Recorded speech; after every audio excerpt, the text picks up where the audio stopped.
अच्छा friends, HPLC के अंदर जो आपकी आरएसडी है 5 रेप्लिकेट की जो आप निकालते हैं स्टैंडर्ड के केस में, वो क्यों फेल होती है? और नॉर्मली एनालिस्ट इस प्रॉब्लम को फेस करते हैं, उसके पीछे क्या कॉजेज है जो आरएसडी आपकी फेल होती है, वो आज इस वीडियो में आपको डिस्कस करता हूँ। एक एक फैक्टर जो इन्वॉल्व है इस आरएसडी को आउट करने में, वो डिस्कस करते हैं। ये वो कॉमन प्रॉब्लम है जो ड्यूरिंग एनालिसिस अक्सर आप फेस करते हैं, लेकिन इसके जो रीजंस है उसको आपने कंसिडर करना है, तो आप इससे प्रॉब्लम से आप बच जाएंगे। तो आगे चलने से पहले आप देखिए मेरे चैनल सफदर खान ऑफिशियल्स और मैं सफदर खान कियानी। देखिए फ्रेंड्स, जो आरएसडी है वो है क्या बेसिकली? ये शो करती है आपका सिस्टम को, आपके एनालिसिस को इंश्योर करती है कि सिस्टम को ओवरऑल रन देने से पहले आपका सिस्टम इट्स मीन्स कि ओके चल रहा है। एक आरएसडी सिस्टम सुटेबिलिटी की जिसको हम रिपोर्ट कहते हैं, जो सिस्टम को कंप्लाई कर रहा होता है, जिसमें कि आपका जो मेन फोकस है वो रिलेटिव स्टैंडर्ड डिवीजन से जो 2% से ज़्यादा नहीं होना चाहिए। ये नॉर्मली आपका 2% से ज़्यादा हो जाता है।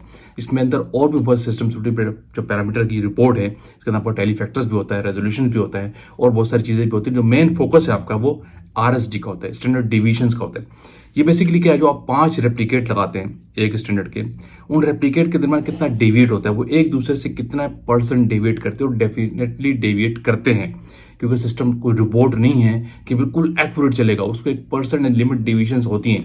तो गाइडलाइंस भी आपको ये कहती है कि वो लिमिट फिर एक खास लिमिट तक होनी चाहिए, और वो 2% से ज़्यादा नहीं होनी चाहिए। एक स्टैंडर्ड को दूसरे स्टैंडर्ड से, दूसरे को तीसरे से, या आपस में वो डिवीट कर रहे हैं, वो डिवीट करें तो 2% के अंदर अंदर होनी चाहिए, अदरवाइज वो एक्सेप्टेबल नहीं है। ये क्राइटेरिया, इसके सिस्टम सूटेबिलिटी की एक्सेप्टेंस क्राइटेरिया। लेकिन जो फेल होने के पीछे कॉजेज हैं, उसमें सबसे पहला फैक्टर मैं आपको बताऊं, जो आपका अगर आप ऑटो सैम्पलर यूज कर रहे हैं, उसमें जो इंजेक्शन पोर्ट होता है, जो आपके सिरिंज है, अगर वो एक्यूरेटली माइक्रोलीटर नहीं ले रहा हो, एक इंजेक्ट किया उसने 20 माइक्रोलीटर गया, दूसरे में उससे इंजेक्शन 19 पॉइंट समथिंग गया, तीसरे पे ले रहा 21 पॉइंट समथिंग जा रहा है, जब इसमें एक्यूरेसी नहीं रहेगी, अगर वो कंटामिनेटेड है या उसमें कोई ब्लॉकेज है, तो आपकी आरएस स्टैंडर्ड बात है वो आपकी फेल होगी, क्योंकि आपके एरियाज में डिफरेंस आ जाएगा। तो पहला फैक्टर क्या है, आपका इंजेक्टर पोर्ट, उसकी आपकी वॉशिंग करनी है। अगर आप समझते हैं कि उससे प्रॉब्लम सॉल्व नहीं हुआ, तो फिर आउटसोर्स से सर्विस लेंगे और इसको चेकआउट करवाएंगे कि क्या वजह है, यार इंजेक्टर पोर्ट सही से काम क्यों नहीं कर रहा। इसी तरह आपका अगर मैनुअल इंजेक्शन है, अगर आप ऑटो सैंपल से हट के मैनुअल इंजेक्ट करते हैं, तो उसमें आपकी एक्यूरेसी होनी चाहिए, जो आप सिरिंज से इंजेक्ट कर रहे हो वो एक्यूरेटली हो, उसके अंदर जो लूप लगा हुआ है वो एक्यूरेटली काम कर रहा हो। 20 का लूप लगा हुआ है तो 20 ही माइक्रो आगे लीटर आके प्रोवाइड कर रहा हो, तो वहां पे इस लूप को आपने कंफर्म करना होता है, चेक करना होता है कि ठीक तरीके से काम कर रहा है नहीं। जब इसमें इसकी परफॉर्मेंस खराब होगी तो आपकी आरएसडी डेफिनेटली फेल होगी। अच्छा, दूसरा बड़ा इंपॉर्टेंट फैक्टर है वो है कॉलम कंटेमिनेशन। अगर आपका कॉलम ठीक तरीके से वॉश नहीं है और वो लोडेड है, उसकी परफॉर्मेंस लो हो चुकी है इन सेंस ऑफ एक्यूरेसी, तो आपकी आरएसडी को आउट कर देगा। अब आरएसडी को आउट का कॉलम की कंटामिनेशन है तो बहुत सारे एंड से हो सकती है, वो डिफरेंट क्राइटेरिया पे आपको शो कर सकता है। लेकिन अगर वो आपके एरियाज में फर्क कर रहा है, आपके पीक के रिस्पॉन्स को फर्क कर रहा है, आपका पीक का रिस्पॉन्स फर्क होगा, पीक की हाइट डिफरेंस आएगी, तो एरिया भी डिफरेंस हो सकता है। कहीं पे पीक ज्यादा दिखा रहा है, कहीं पे पीक हाइट दिखा रहा है, तो ये शो करता है कि आपकी कॉलम भी कंटामिनेटेड है। कॉलम की कंटामिनेशन के एंड से भी ऐसा प्रॉब्लम आता है। तो अगर आपका कॉलम भी कंटामिनेटेड है तो भी चांसेस होते हैं कि आपकी आरएसडी आउट हो जाए। अच्छा, एक और बड़ा इंपॉर्टेंट फैक्टर, जो मेन फैक्टर एक और है इंस्ट्रूमेंट के एंड से, क्योंकि दो चीजें इन्वॉल्व है, एक एनालिस्ट खुद भी इन्वॉल्व है और एक इंस्ट्रूमेंट खुद है।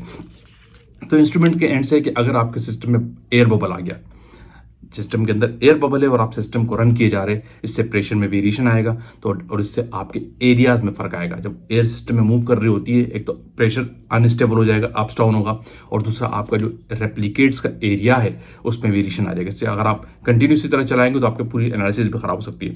जब सिस्टम में एयर बबल होगा तो एक रेप्लिकेट में एक एरिया में कुछ है, दूसरे एरिया में कुछ और एरिया दिखाएगा, हर रेप्लिकेट का एरिया डिफरेंट दिखाएगा, क्योंकि सिस्टम के अंदर एयर जारी बार बार, तो आपको सिस्टम से एयर को रिमूव करना होगा थ्रू पर्जिंग या डिफरेंट प्रोसीजर जो है उससे आप, तो सिस्टम में अगर एयर है तो भी आपकी आरएसडी आउट होने के चांसेस बढ़ जाते हैं। अच्छा, चौथा बड़ा इंपॉर्टेंट फैक्टर और बता रहा हूँ, वो एनालिस्ट के एंड से, वो है इम्प्रॉपर सैंपल प्रिपरेशंस।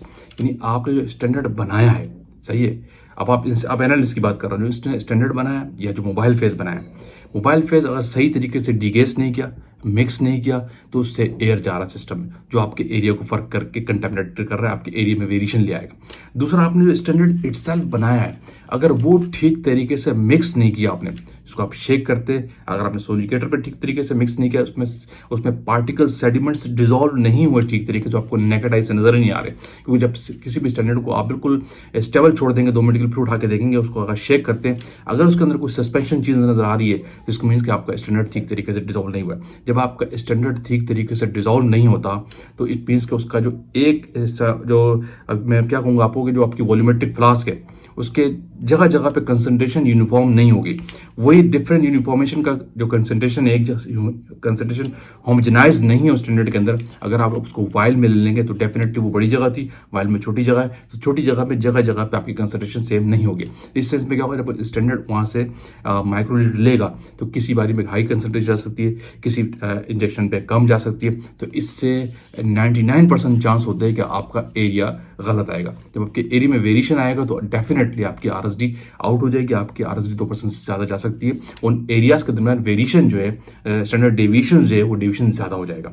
ठीक है, तो स्टैंडर्ड की प्रिपरेशन आपने ऐसी करनी है, बिल्कुल मिक्स हो प्रॉपरली, कोई उसमें सेडिमेंट्स अनडिजोल्व नहीं होना चाहिए, प्रॉपरली डिजोल्व आपका स्टैंडर्ड हो और ठीक तरीके से मिक्स हो। मिक्स का फिनोमेना याद रखें, उसको ठीक तरीके से मिक्स किया करें। जब आप मिक्स ठीक तरीके से नहीं करते, चाहे वो स्टैंडर्ड का केस हो सैंपल का भी, तो उस केस में आपके एरिया में फर्क आता है, जब इसी वजह से आपकी आरएसडी आउट होती है।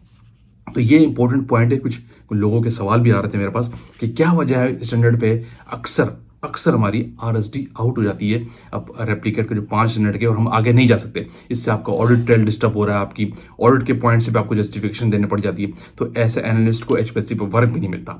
तो इसलिए तो ये फैक्टर आपने हमेशा कंसिडर करना है, तो आपकी आरएसडी जो आउट होती है वो प्रॉब्लम आपका सोल्व हो जाएगा। तो वीडियो का एंड करते हैं। आपके वीडियो आपने लाइक किए तो शेयर कीजिए, कमेंट्स कीजिए। अगर उनको जो लोग चैनल पे न्यू हैं वो लाजमी सब्सक्राइब कीजिए ताकि ऐसी टेक्निकल वीडियोस आप तक पहुंचती रहे। Thank you for watching. अल्लाह हाफिज़।